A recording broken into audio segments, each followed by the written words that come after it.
Hello everybody, how are you. अच्छे हैं आप सभी लोग, सब कुछ ठीक ठाक चल रहा है। चलिए अच्छा बच्चों, आज के लेक्चर में मैंने कुछ कैलकुलस पर ब्यूटीफुल प्रॉब्लम्स को डिस्कस मैं करूंगा। और ये प्रॉब्लम्स आपके जी एडवांस के लिए तो इम्पोर्टेंट है ही है, क्योंकि कुछ क्वेश्चंस का लेवल जी एडवांस लेवल का है। लेकिन जे मेंस में भी आपको पता है जैसे कि 5 प्रॉब्लम्स आती हैं जो सब्जेक्टिव होती हैं, तो उन दोनों को कवर करते हुए मैंने कुछ प्रॉब्लम्स कलेक्ट किए हैं, उनको अपन डिस्कस करते हैं। इनमें कुछ प्रॉब्लम मेरी ही फ्रेम की हुई है, ठीक है ना। चलिए देखते हैं, करते हैं डिस्कस। देखिए क्वेश्चन में फर्स्ट में क्या गिवन है, गिवन है differential function f satisfies the functional rule f of x plus Y equals to F X into F Y. f0 1 है, f'0 माइनस ln 9 है, और एक डेंजरस से लिमिट जो देख रहे हैं उसको सॉल्व करना है। तो first of all I am going to solve this functional equation with the help of partial differentiation. And partial differentiation is the very important tool, very powerful tool to solve the functional equation wherever you are given that the function is differentiable. Okay, you can use a partial differentiation, differentiating partially. इसको equation 1 call किया, differentiating partially,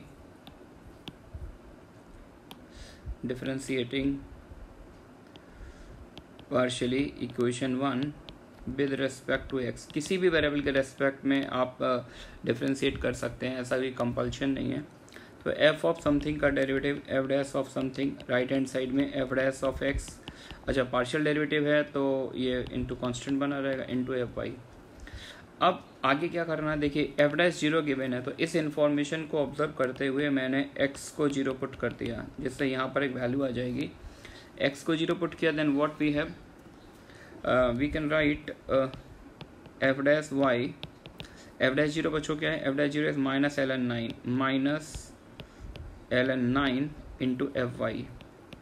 तो एक तरह से एक differential equation form हो गई है ना, f dash y है, f y है। और कैसी इक्वेशन है, ये वेरिएबल सेपरेबल है, इसको नीचे ले जाते हैं, f dash y upon F Y क्या आ जाएगा, माइनस ln 9।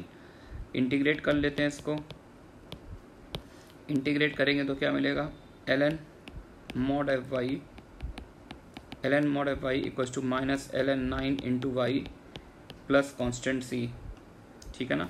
अब कॉन्स्टेंट सी निकालने की एक और कंडीशन है, ऊपर देखिए क्वेश्चन में f0 इक्वल्स टू 1, ये कंडीशन हेल्प करेगी। पुट y इक्वल्स टू 0, अगर अपन y को 0 पुट कर दें तो f0 1 है, ln 1 0 हो जाएगा, है ना। और y को मैंने 0 पुट किया तो c अपने पास क्या आ जाएगा, this will provide you c equals to 0, ठीक है ना। C0 आने का मीन्स हो गया कि आपके पास मॉड ऑफ एफ वाई या ln मॉड एफ वाई को लिख सकते हैं माइनस ln 9 टाइम्स वाई, ठीक है ना।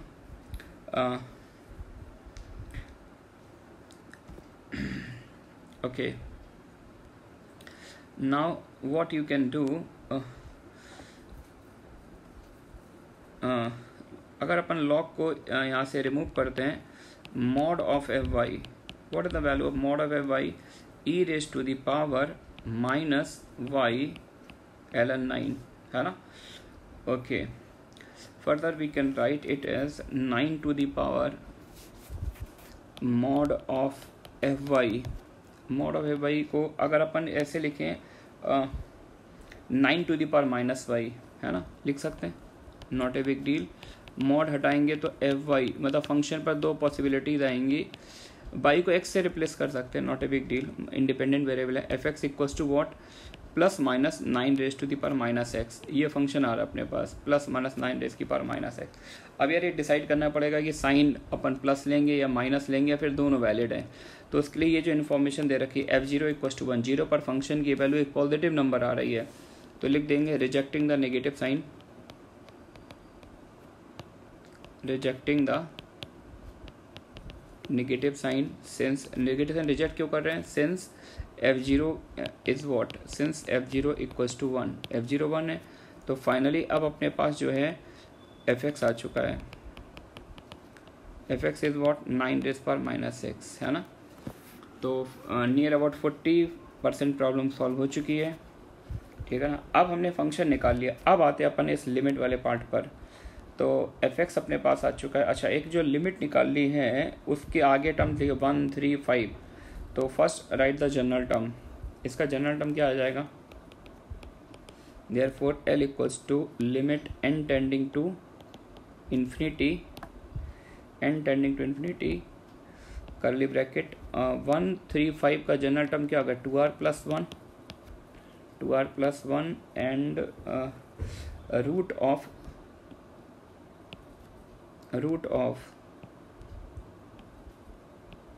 रूट के अंदर एक इंटीग्रल है x to infinity F X D X, F X plus one F X plus two F of X plus are.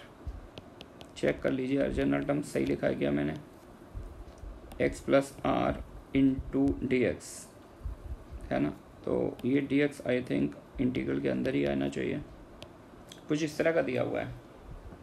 और जनरल टर्म लिखा है तो एक सिग्मा और आएगा यार यहाँ पर, sigma of R varying from 0 to n, ठीक है ना। तो L क्या बन जाएगा, limit n tending to infinity, यहाँ पर इस फंक्शन की वैल्यू पुट कर देते हैं, sigma are varying from 0 to n 2r plus one into integral x to infinity F of X plus R, F X है 9 to the power minus X, तो बन जाएगा 9 की power minus of x plus R into D, और इसका square भी था। Okay थोड़ा सा आगे पीछे देखने में थोड़ा सा मिस्टेक हो रही है, ठीक है बच्चों, तो इसका स्क्वायर हो गया। चलिए अब आगे बात करते हैं, अब तो इंटीग्रेशन करना है, limit n tending to infinity sigma are varying from 0 to n 2r plus one. अच्छा अब यार इसको पहले इंटीग्रेट करते हैं, तो a to the power minus X का इंटीग्रल होता है a to the power minus x upon ln, हाँ अपॉन माइनस ऑफ ln है, तो वही इंटीग्रेशन का फॉर्मूला लगा देते हैं, 9 की power minus of X plus are upon minus ln 9, ये इंटीग्रल हो जाएगा इसका, है ना। और इसी में लिमिट लग जाएगी क्या, x टू इन्फिनिटी और इसका whole square, limit n tending to infinity. अब बस स्मूथली अपने को प्रॉब्लम में प्रोसीड करना, मूव करते रहिए, थोड़ा केयरफुली चलना है। 2r प्लस वन इंटू, जब अपन x को इन्फिनिटी डालेंगे तो न्यूमरेटर बनेगा 9 की पावर माइनस इन्फिनिटी, ये बन जाएगा 0, और माइनस करेंगे माइनस एक नीचे भी प्लस हो जाएगा, और x डालेंगे तो एज इट इज आ जाएगा 9 to the power minus of x plus are upon ln 9, और इस पूरी क्वांटिटी का square. Root of ln 9 constant है, इसको बाहर ले सकते हैं, इसका स्क्वायर है तो बाहर मैं चाहूँगा ln 9 लिखना। प्रॉब्लम को थोड़ा डाइल्यूट कर लिया जाए, देखने में थोड़ा हल्का लगने लगे। Sigma are varying from 0 to n 2r plus one into 9 to the power minus x को भी अपन बाहर ले सकते थे कि बिकॉज सिग्मा का वेरिएबल r है, तो x जो होगा सिग्मा के रेस्पेक्ट में कांस्टेंट होगा, है ना। 9 पावर माइनस एक्स बन जाएगा 3 to the power minus 2x, 3 to the power minus 2x बनेगा, 3 पावर माइनस एक्स बाहर आएगा लेकिन स्क्वायर भी है, आई थिंक 9 की पावर माइनस एक्स आ जाएगा बाहर, है ना। और ये बचेगा क्या, 3 की power minus r, I think ऐसा कुछ, और इसका होल स्क्वायर, ठीक है ना। तो 9 to the power minus x upon ln 9 limit n tending to infinity sigma are varying from 0 to n 2r plus one upon 3 to the power r, और इस पूरे का होल स्क्वायर। तो बच्चों अब अंदर देखिए, ये जो पिक्चर दिख रही है ये AGP दिख रही है, अर्थमेटिक ज्योमेट्रिक प्रोग्रेशन दिख रही है क्या, तो बस इस AGP का सम निकालना है ना। और AGP कहाँ तक जा रही है, n टर्म्स तक जा रही है, और n इन्फिनिटी को टेंड कर रहा है, तो अपन डायरेक्टली इसको इजी करने के लिए इन्फाइनाइट टर्म का सम डायरेक्टली निकाल सकते हैं। तो इस अंदर वाली AGP को मैंने S कॉल किया है ना, तो लेट S लेट कर लिया है, इसको एक्सपेंड करो, r को 0 डालेंगे तो क्या आएगा, r को 0 डालेंगे 1 आ जाएगा, 1 प्लस 3, 1 प्लस r को 1 डालिए 3/3, r को 2 डालिए, r को अगर अपन 2 पुट कर दें, r को 2 पुट करेंगे, सॉरी हाँ r को 2 पुट कर 5/3 स्क्वायर, कुछ इस तरह से चलेगी, 1357/3 cube plus up to infinity. Direct ले लिया बिकॉज एन इन्फिनिटी को टेंड कर रहा है। अच्छा, अब एजीपी का सम कैसे निकालते थे? एजीपी का सम निकालने के लिए इसमें जो करस्पॉन्डिंग जीपी का कॉमन रेशियो होता है उससे मल्टीप्लाई करते हैं। तो 1/3 से मल्टीप्लाई कर देंगे और एक टर्म राइट शिफ्ट करके लिखेंगे 1/3 plus 3/3 square plus 5/3 cube plus up to infinity. After that क्या करते थे? दोनों को सब्ट्रैक्ट कर देते थे। सब्ट्रैक्ट करेंगे तो लेफ्ट हैंड साइड में 2/3s, राइट हैंड साइड में 1 प्लस। अब आप देखिए न्यूमरेटर का गैप देखिए, न्यूमरेटर में सभी में 2 का गैप है, 2 कॉमन ले लिया 1/3 प्लस 1/3 स्क्वायर प्लस 1/3 क्यूब। ये एडवांटेज होता है मल्टीप्लाई करने का। एक जीपी बन रही है, इनफाइनाइट जीपी बन रही है क्या? और इनफाइनाइट जीपी का सम क्या होता है? a/1 minus are. तो ऊपर 2/3, नीचे भी 2/3 बन जाएगा, है ना? तो 2/3/2/3 1 आ जाएगा, 1 + 1 दैट इज 2। तो फाइनली 2/3s की वैल्यू 2 आ रही है। This will implies s is what 3, और s अगर 3 आया है तो देखते हैं हमको जो सीरीज निकालनी थी। हाँ, ये वाली पिक्चर देखिए, ये तो s का होल स्क्वायर है, then star implies l is what 9 to the power minus x upon ln 9 into s square. s square 9 बन जाएगा, दैट इज 9 की power 1 minus x upon ln 9। This answer of limit. और आप चाहें तो इसको ऐसे भी लिख सकते हैं। आप जानते हैं जब इसको न्यूमरेटर में ले जाते हैं तो नंबर और बेस इंटरचेंज हो जाता है। It totally depends on your choice. आप आंसर को किस फॉर्म में लिखना चाहते हैं, ऐसे भी लिख के आंसर छोड़ सकते हैं। नेक्स्ट क्वेश्चन,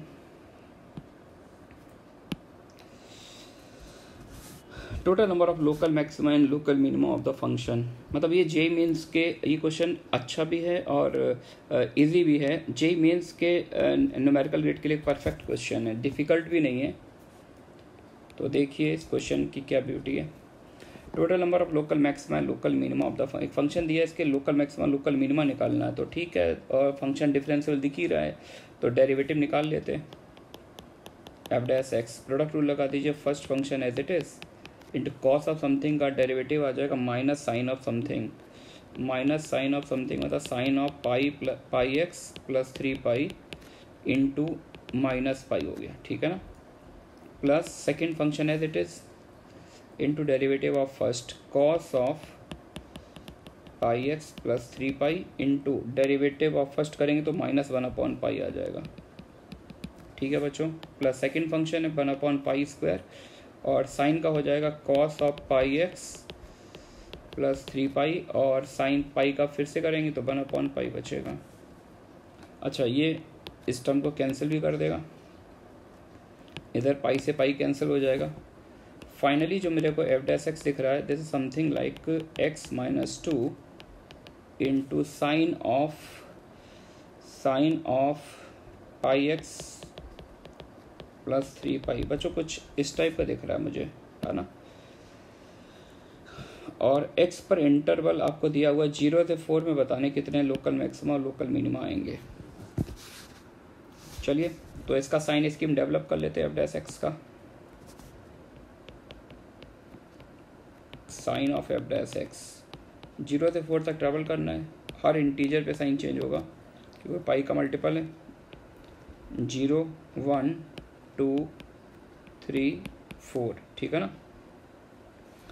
तो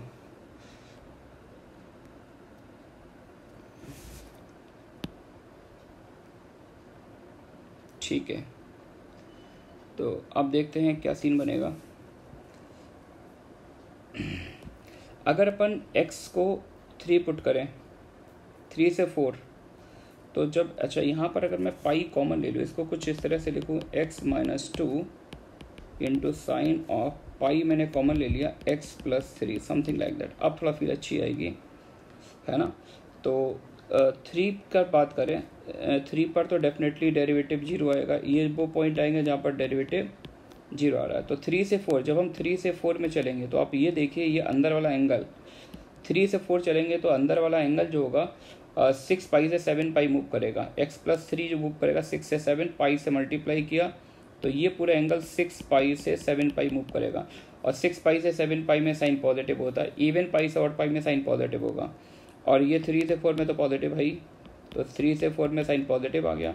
जब 2 से 3 में चलेंगे तो अंदर वाला एंगल 5 पाई से 6 पाई चलेगा, 5 पाई से 6 पाई में साइन निगेटिव होगा और ये पॉजिटिव होगा, निगेटिव इंटू पॉजिटिव निगेटिव हो गया, ठीक है ना। अब 1 से 2 में चलते, 1 से 2 में चलेंगे तो ये एंगल 4 पाई से 5 पाई जाएगा, ये वाला एंगल कैसे मूव करेगा, 4 पाई टू 5 पाई, 4 पाई से 5 पाई में साइन कैसा हो जाएगा, फिर से पॉजिटिव, लेकिन 1 से 2 में ये वाला फैक्टर निगेटिव साइन दे देगा। तो ये इसका ब्यूटी पार्ट था। देखिए 2 पे साइन चेंज नहीं हुआ, सिंपल है बिल्कुल, ऐसा कोई खास नहीं है, लेकिन जेईई मेंस के लिए परफेक्ट क्वेश्चन, आइडियल क्वेश्चन, ठीक है ना, साइन चेंज नहीं हुआ। 0 से 1 की बात करेंगे तो ये एंगल 3 पाई से 4 पाई जाएगा, 3 पाई से 4 पाई में साइन कैसा होगा, निगेटिव, और ये फैक्टर भी निगेटिव देगा, x - 2, 2 निगेटिव से पॉजिटिव, तो फिर से एक साइन चेंज देखने को मिला। तो देखिए 1 पर साइन कैसे चेंज हो, पॉजिटिव से निगेटिव, तो ये पॉइंट ऑफ मैक्सिमा हो गया, this become the point of local maxima, and 2 पे कोई साइन, 2 पर क्या हो गया, ये तो पॉइंट ऑफ इन्फ्लेक्शन मिल गया, 2 पॉइंट ऑफ इन्फ्लेक्शन आ जाएगा, यहाँ पे कोई चेंज नहीं हो रहा है। 3 की बात करें तो 3 पे क्या मिला, लोकल मिनिमा, तो ओवरऑल मैक्सिमा मिनिमा के कितने पॉइंट आ जाएंगे, 2, total number of extremum points, extremum means either maximum और मिनिमम, 2 पॉइंट्स हो जाएंगे, ठीक है ना। Okay, move to the next problem. Let f from R to R be defined as fx equals to 0 minus infinity से 0 में, 0 से 1 में px है, 1 से इन्फिनिटी में 1 है, where px is a polynomial of least degree and fx is differentiable function for all x belongs to R, then p1 plus f1 has the value equal to. ये फिर से एक अच्छा क्वेश्चन है और जेईई एडवांस लेवल के लिए एक अच्छा क्वेश्चन है, सिंपल से तो एवरेज लेवल से थोड़ा सा ऊपर, क्योंकि बहुत ही ब्यूटीफुल कंसेप्ट यूज हो रहा है इस क्वेश्चन में। देखिए क्वेश्चन की ब्यूटी क्या है, क्वेश्चन में अपने को गिवन है कि f R to R एक फंक्शन में डिफाइन किया, माइनस इन्फिनिटी से 0 में हर पॉइंट पर वैल्यू 0 आ रही है, हर पॉइंट पर वैल्यू 0 आने का मीनिंग हो गया कि माइनस इन्फिनिटी से 0 तक मैंने एक लाइन बना दी, ये रेड कलर से बना रहा हूँ, देखिए left of the y axis के लेफ्ट में ये लाइन आ गई, ठीक है ना। अच्छा, अब पहली डेफिनेशन ओके हो गया, अब तीसरी में पढ़ रहा हूँ, 1 से इन्फिनिटी में क्या है, 1 हाइट पर लाइन, 1 से इन्फिनिटी में 1 हाइट आ रही है, तो ये कुछ इस तरह से आ जाएगी, ठीक है ना। अब देखिए 0 से 1 में क्या है, 0 से 1 में fx की डेफिनेशन है px, where px is a polynomial of least degree, मतलब अब 0 से 1 में मुझे एक पॉलिनोमियल का ग्राफ प्लॉट करना है ना। ये पॉइंट है आपका 1, ये है 0, ये 0, ये 1 है ना। ओके, अब 0 से 1 में ग्राफ को हमने ब्लैंक छोड़ा था, 0 से 1 में हमें पॉलिनोमियल px का ग्राफ प्लॉट करना है, but we are given that fx is differentiable function for all x, यानी px एक लीस्ट डिग्री का पॉलिनोमियल ऐसे फिट करना है सच दैट कि fx जो है 0 पर भी डिफरेंशिएबल हो और 1 पर भी डिफरेंशिएबल हो, 0 1 दोनों पर डिफरेंशिएबिलिटी में लॉस नहीं होना चाहिए, डिफरेंशिएबिलिटी सीज नहीं होनी चाहिए, इज दैट ओके। तो अब जो 0 से 1 में पॉलिनोमियल मैं प्लॉट करूंगा तो ऑब्वियसली वो किस टाइप का होना चाहिए, मेरे ख्याल से पॉलिनोमियल कुछ इस टाइप का होना चाहिए कि जिससे 0 और 1 वाली ये जो लाइन्स है ये टेंजेंट का रोल प्ले करें, और लीस्ट डिग्री पॉलिनोमियल बनाना है तो ऑब्वियसली 0 बन जाएगा पॉइंट ऑफ मिनिमा एंड 1 बन जाएगा point of maxima, this should be the graph of px, something like that, because least degree का पॉलिनोमियल बनाना है। अब देखिए 1 मैक्सिमा का पॉइंट है, तो ये जो रेड कलर की लाइन आगे देख रही है ये आपके लिए मैक्सिमा पर टेंजेंट बन जाएगी, और 0 बन जाएगा पॉइंट ऑफ मिनिमा, ठीक है ना, क्योंकि अपने को गिवन है कि fx हमें कैसा चाहिए, फंक्शन डिफरेंशिएबल चाहिए। अब यार मैंने आपसे p1 पूछा एंड में यानी px अब मेरे को निकालना पड़ेगा, वो कौन सा पॉलिनोमियल है जो यहाँ पर फिट होगा जिससे फंक्शन डिफरेंशिएबल बना रहा है। तो हम px को कुछ ऐसे डिज़ाइन कर सकते हैं कि px के ग्राफ में बच्चों हॉरिजॉन्टल टेंजेंट का px का मैक्सिमम मिनिमा कहाँ पर आ रहा है, मैक्सिमम मिनिमा आ रहा है 0 1 पर आ रहा है, तो जो px का मैक्सिमम मिनिमा डेफिनेटली वो किसके रूट हो जाएंगे, p' के, तो p' के 2 रूट हो जाएंगे, एक तो 0 और एक 1, यानी फैक्टर हो गया x into x minus 1, leading coefficient मैंने लैम्डा चिपका दिया यहाँ पर, ठीक है ना। देन p' इज व्हाट, मतलब अपन कुछ इस तरह से स्टार्ट ले सकते हैं, this is really very beautiful problem, x² minus x, ये p' निकल आया, इंटीग्रेट कर लेते हैं, p x is what, p x equals to lambda into x cube by 3 minus x square by 2 plus एक इंटीग्रेशन कॉन्स्टेंट म्यू ऐड कर दिया, ठीक है ना। अब यार लैम्डा और म्यू निकालना है, तो लैम्डा और म्यू निकालने के लिए अपन इस डेफिनेशन को यूज़ कर लेंगे फिर से। फंक्शन अगर डिफरेंशिएबल है, if f x is differentiable at all x then it should be continuous at x equals to 0 and x equals to 1। Function अगर हर एक्स पे डिफरेंशिएबल है तो कंटिन्यूस भी होगा, और कंटिन्यूस होगा तो 0 पर अगर अपन कंटिन्यूटी यूज़ करें तो 0 के पीछे वैल्यू 0 दे रखी है, तो P0 should be equals to 0 and P1 बच्चों क्या होना चाहिए, P1 इक्वल्स टू 1 होना चाहिए, है ना। तो P0 को 0 पुट कर दीजिए, x को 0 पुट करेंगे 0, P0 को 0 पुट करेंगे तो म्यू तो 0 आ गया यार। P1 को 1 डालेंगे तो 1 equals to lambda into 1/3 minus 1/2, 1/3 minus 1/2 I think minus 1/6 होता है क्या, हाँ माइनस लैम्डा बाई 6, तो लैम्डा मेरे पास आ गया -6। लैम्डा -6 आने का मतलब है पी एक्स अपने पास आ जाएगा -6 से अगर मैं मल्टीप्लाई कर दूं तो -2x³ plus 3x²। This is the definition of P x. ये पॉलिनोमियल पी एक्स है, यहाँ पर फिट हो जाएगा, जो कि डिफरेंशिएबल भी रहेगा जिसके लिए एफ एक्स। ओके नाउ चलिए फाइनल रिजल्ट निकाल लेते हैं। P1 प्लस F1, P1 निकालेंगे, x को 1 पुट कर दीजिए तो 1 आ जाएगा, और F1 तो क्वेश्चन में ही गिवन था, इक्वालिटी देखिए थर्ड डेफिनेशन लग रही है, F1 इज 1, तो 1 प्लस 1 इज वॉट 2। ठीक है बच्चों, तो इतना डिफिकल्ट भी नहीं है, लेकिन एक छोटा सा प्यारा सा कंसेप्ट है, एक डिसेंट एलिगेंट प्रॉब्लम है। मूव करते हैं नेक्स्ट प्रॉब्लम पर। If Rolle's theorem is applicable on the function gx equals to e to the power px minus qx minus 1 upon x, if 0 to 1, 0 पर वैल्यू 2 है, in the interval 0 to 1, then find p square plus q square। ये भी एक मतलब average level की problem है, जे means के आप बोले न्यूमेरिकल ग्रिड के लिए परफेक्ट प्रॉब्लम है। रोल्स थ्योरम का बच्चों स्टेटमेंट आपको याद होगा, रोल्स थ्योरम एप्लीकेबल होने के लिए 3 कंडीशन होती थी, फंक्शन क्लोज इंटरवल में कंटिन्यूस होना चाहिए, ओपन में डिफरेंशिएबल होना चाहिए, और एंड पॉइंट पर वैल्यू सेम होनी चाहिए, है ना। और इन्होंने दिया हुआ है कि रोल्स थ्योरम एप्लीकेबल है। अब एप्लीकेबल है तो पहली कंडीशन में लगाऊंगा कि एंड पॉइंट पर वैल्यू सेम होनी चाहिए, G0 और G(1) ये दोनों सेम होना चाहिए, तो G02 दिया हुआ, G(1) निकालेंगे तो e की power p minus Q minus 1, this will imply एक रिलेशन निकाला, e power p minus Q की वैल्यू 3 आ गई, तो एंड पॉइंट पर वैल्यू मैंने रिजल्ट यूज़ कर लिया, ठीक है ना। अच्छा अब बात करते हैं कि पहली कंडीशन एंड पॉइंट पर कंटिन्यूस, मतलब इंटरवल में कंटिन्यूस होना चाहिए, क्लोज इंटरवल 0 से 1 में, तो 0 से 1 में तो देखिए एक यूनिफॉर्म डेफिनेशन है, एंड पॉइंट 0 पर डेफिनेशन चेंज हो रही है, तो 0 पर डेफिनेशन चेंज होने का मतलब gx और 0 पर कंटिन्यूस होना चाहिए, gx will be continuous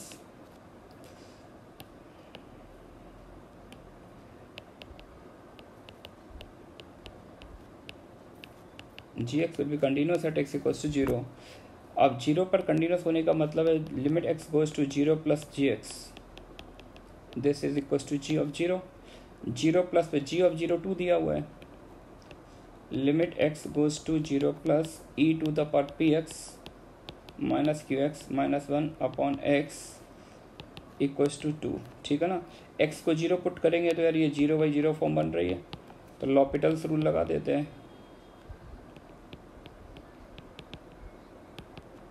लॉपिटल्स rule लगा दिया, limit x goes to 0 plus e to the power px का derivative p into e to the px minus q upon 1 equals to 2। अब x को 0 पुट कर दीजिए तो एक और कंडीशन आ गई, p minus q equals to 2, ठीक है बच्चों। अब यार फर्स्ट और सेकंड इन दोनों इक्वेशन से p और q निकालना है, then what can I do, इनको सॉल्व करना है। एक फाइट है, एक एक्सपोनेंशियल फॉर्म में p आ रहा है, नॉट ए बिग डील, चलिए कुछ ऑब्जर्वेशन लगाना पड़ेगा। 1 में से 2 को सब्ट्रैक्ट कर दिया, 1 माइनस 2, q को एलिमिनेट करने के लिए e पर p minus p equals to 1, सही है क्या बच्चों, दैट इज e पर p equals to p plus 1, यार अपने पास अब p बता सकते हैं क्या आप यहाँ से, e to the power p equals to p plus 1 and what should be the value of p from here, एक एक्सपोनेंशियल फंक्शन है और एक लीनियर फंक्शन, यानी ई पावर एक्स का ग्राफ प्लॉट करें और एक y equals to x plus 1 का ग्राफ प्लॉट करें, तो इन दोनों का पॉइंट ऑफ इंटरसेक्शन बताना है कहाँ पर आएगा। तो वैसे तो ऑब्जर्वेशन से तो समझ में आ रहा है भाई, ऑब्जर्वेशन अगर अपन पी को 0 पुट कर दें, देखो सेटिस्फाई कर रहा है क्या, ठीक कर रहा है। लेकिन स्टूडेंट यहाँ पर थोड़ा सा फंसते हैं, कैसे फंसते हैं जरा समझाता हूँ आपको। वो क्या करते हैं, ई पावर एक्स का उन्होंने ग्राफ प्लॉट कर लिया वाई को, और ये कहाँ पे कट करता है एक्सेस को 0,1 पर। अब वो क्या करते हैं कि यहाँ से एक लाइन ड्रॉ करते हैं, y equals to x plus 1, y equals to x plus 1 यहाँ से पास होती है, तो वो इस तरह से ड्रॉ कर देते हैं लाइन को। अब ऐसे ड्रॉ कर दिया तो उनको दिखता सर ये तो फिर 2 इंटरसेक्शन आ जाएंगे। अब 2 आएंगे तो ऑब्वियस सी बात है, फिर तो अगर 2 इंटरसेक्शन पॉसिबल है तो फिर इसकी 2 डिस्टिंक्ट वैल्यू होनी चाहिए, लेकिन क्वेश्चन में तो यूनिक वैल्यू की बात की जा रही है। तो ये थोड़ा सा आपका जो इंटरप्रिटेशन है वो गलत है। एक्चुअली ये जो क्वेश्चन फ्रेम किया गया बहुत ही ब्यूटीफुली फ्रेम किया हुआ क्वेश्चन है। इसमें आपको ये जो लाइन x प्लस 1 ये इसकी टेंजेंट बनती है यहाँ पर। अब अगर इस कर्व की टेंजेंट निकालो y equal to e power x के ग्राफ में टेंजेंट की इक्वेशन निकालो 0,1 पर, 0,1 पर टेंजेंट की इक्वेशन निकालोगे तो स्लोप चाहिए dy बाई डी एक्स, ये आ जाएगा ई टू दी पावर एक्स, और 0,1 पुट कर दोगे तो 1 आ जाएगा। स्लोप 1 आ गया तो टेंजेंट की equation y minus y 1 equals to 1 into x minus 0, तो y equals to x plus 1 आ गई। तो this is actually the beauty part of the problem कि ये e to the power x के ग्राफ में ये जो लाइन देख रही x प्लस 1, इसमें जो पॉइंट कॉमन है x इक्वल्स टू 0, वहाँ पर ये दोनों कर्व एक दूसरे को टच करते हैं, है ना। टेंजेंट है तो ऑब्वियसली एक ही वैल्यू आएगा। p अगर एक बार 0 आ गया तो इसको सेकेंड इक्वेशन पुट करके q निकाल लीजिए, तो p 0 आ गया, q की वैल्यू आ गई -2, तो therefore p square plus q square पूछा था मैंने आपसे, तो ये वैल्यू 4 आ जाएगी। ठीक है क्या, चलिए मूव करते हैं नेक्स्ट प्रॉब्लम पर। Let f x equals to x plus 1, 1 से पीछे एक्स प्लस 1 स्ट्रेट लाइन है, 1 पर वैल्यू लैम्डा दे रखी, 1 से आगे एक क्वाड्रेटिक फंक्शन यानी पैराबोला है, और ये function strictly increasing function at x equals to 1, 1 पर ग्राफ इंक्रीज कर रहा है then the number of integers in the range of lambda. ये भी एक सिंपल प्रॉब्लम है। इस तरह की प्रॉब्लम बच्चों जे एडवांस में भी आ चुकी है और आती है जे मेंस में, तो इनका स्कोप बहुत ज़्यादा है। इस पर कोई छोटी प्रॉब्लम जे मेंस के ऑब्जेक्टिव में भी बना के दी जा सकती है। तो ये जो प्रोफाइल मैंने पिक किया बहुत ही इंपॉर्टेंट प्रोफाइल है, वेरी वेरी इंपॉर्टेंट। चलिए देखते हैं कैसे सॉल्व करना है। 1 से पीछे डेफिनेशन एक्स प्लस 1, तो ग्राफ प्लॉट कर लेते हैं।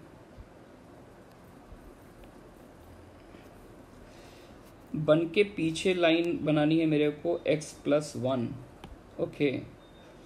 तो y equal to x plus 1, 0 पर वैल्यू 1 दे देगा, 0 पर 1 दे देगा और 1 पर हाइट 2 दे देगा। कुछ इस तरह की लाइन आएगी, समथिंग लाइक दैट, ठीक है ना। और यहाँ पर क्या आ जाएगा, एक हॉलो सर्कल आ जाएगा बिकॉज 1 पे इक्वालिटी नहीं है। 1 के आगे ग्राफ बनाना है पैराबोला का x square minus x plus 3, और इस पैराबोला का वर्टेक्स अगर आप निकाल लो, वर्टेक्स आएगा -b/2a, -b/2a मीन्स 1/2, 1/2 वर्टेक्स है, और वर्टेक्स पर हाइट कितनी आ रही है उससे मतलब नहीं है, क्यों 1/2 वर्टेक्स बाद ग्राफ इंक्रीज करता है। और 1 पर हाइट देख लो, 1 पर हाइट 3 आ रही है, 1 पर हाइट 3 आने का मतलब है ग्राफ यहाँ से स्टार्ट लेगा पैराबोला का, ठीक है ना। 1 पर हाइट कितनी आ रही थी लाइन की 2, और ये 1 के आगे पैराबोला है, और ये हाइट कितनी दे रहा है पैराबोला, 3 हाइट दे रहा है ना। तो पैराबोला का ग्राफ जब मैं बनाऊंगा यहाँ पर तो वो कुछ इस तरह से आएगा, दिख रहा है बच्चों, ठीक है। ये पैराबोला का ग्राफ आ गया है। अब 1 पर वैल्यू देखिए क्या आ रही, लैम्डा, और अपन चाहते हैं 1 पर ग्राफ इंक्रीज करे, तो 1 पर ग्राफ इंक्रीज करने के इम्पॉर्टेंट ये कि ग्राफ में ये जो जंप दिख रहा है आपको 1 पर 3, तो lambda should be lie in this range, lambda इसके बीच में लाई करना चाहिए।